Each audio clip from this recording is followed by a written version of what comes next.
Un nouveau jour se lève sur le territoire parisien.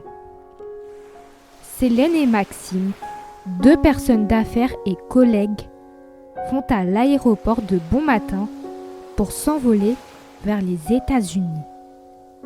En réalité, ils avaient une mission de quelques jours pour leur travail.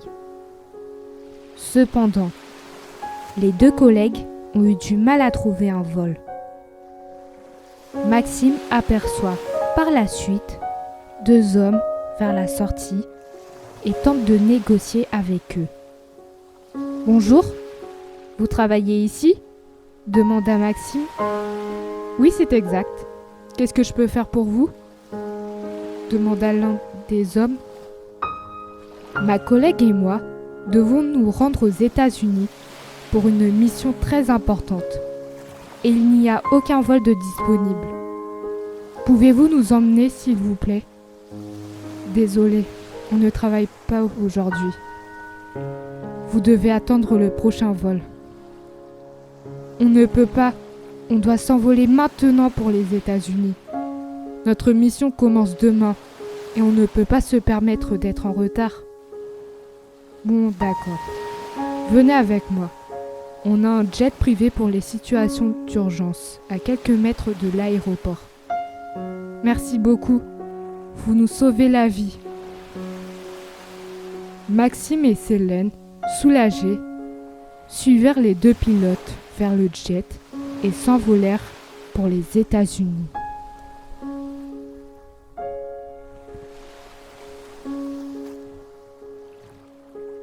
Le vol continuèrent pour Maxime et Célène. Même si Maxime était content de ce vol, Célène n'était pas très rassurée, car c'était la première fois qu'elle prenait l'avion de sa vie. Le jeune homme tenta de la rassurer en lui assurant qu'elle est en sécurité.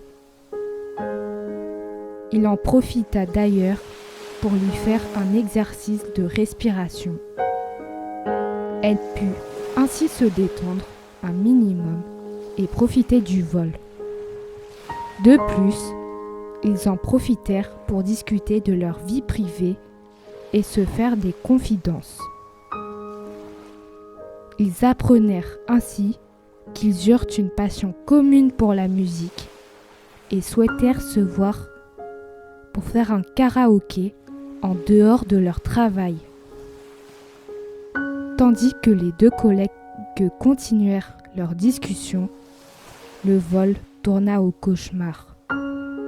En effet, les deux pilotes avaient perdu la maîtrise des commandes à cause d'un problème mécanique et le jet se crasha au beau milieu de l'océan Atlantique.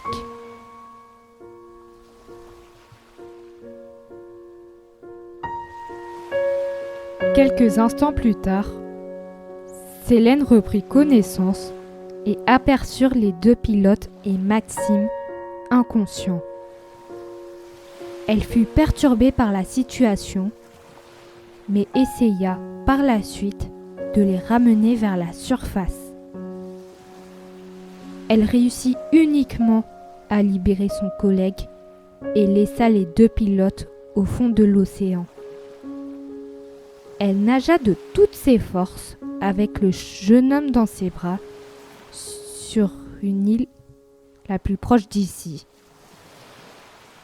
Arrivée sur la plage, elle réanima Maxime avec du bouche à bouche, mais il est trop tard. Le jeune homme est décédé.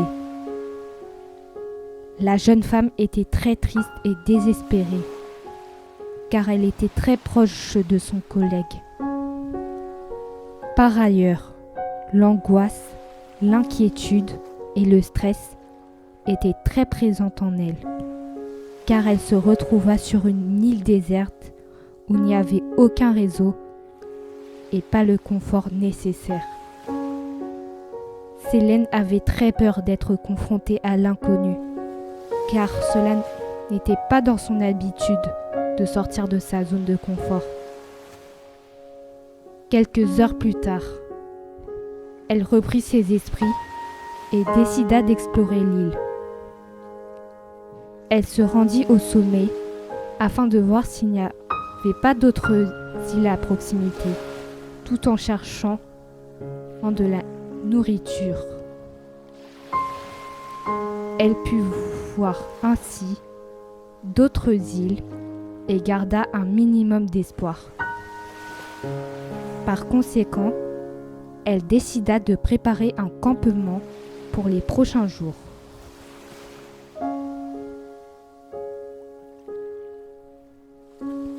Une semaine après le crash, les conditions de vie devenaient de plus en plus difficiles pour Selene. En effet, elle se sentait très faible à cause du froid et du peu de nourriture qu'elle a mangé. Son moral était au plus bas et souhaita rentrer chez elle. Toutefois, consciente qu'elle en a pour des jours, elle se remotiva et essaya de réaliser un feu avec du bois.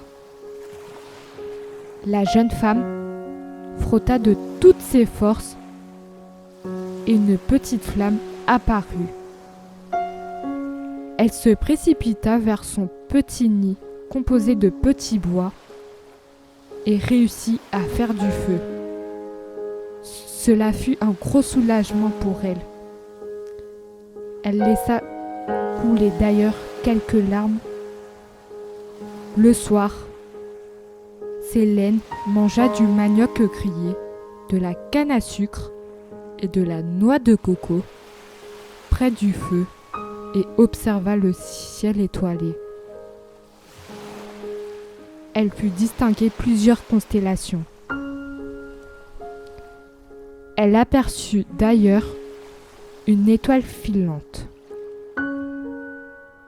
Ainsi, elle fit le vœu solennel de se sortir vivante de cette île.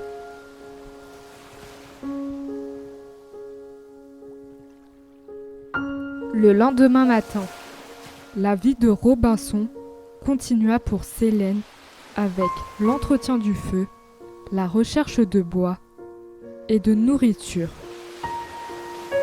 De plus, elle en profita pour graver son prénom et le nombre de jours qu'elle a survécu sur un arbre grâce à son couteau suisse. Elle s'amusa également à lancer des cailloux sur l'océan afin de s'occuper l'esprit. Elle aperçut par la suite un bateau au loin qui se rapprocha d'elle.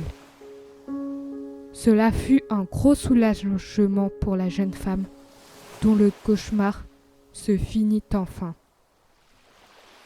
Un marin vit à sa rencontre et la prend en charge avec le corps de Maxime. Selene le remercia infiniment de lui avoir sauvé la vie.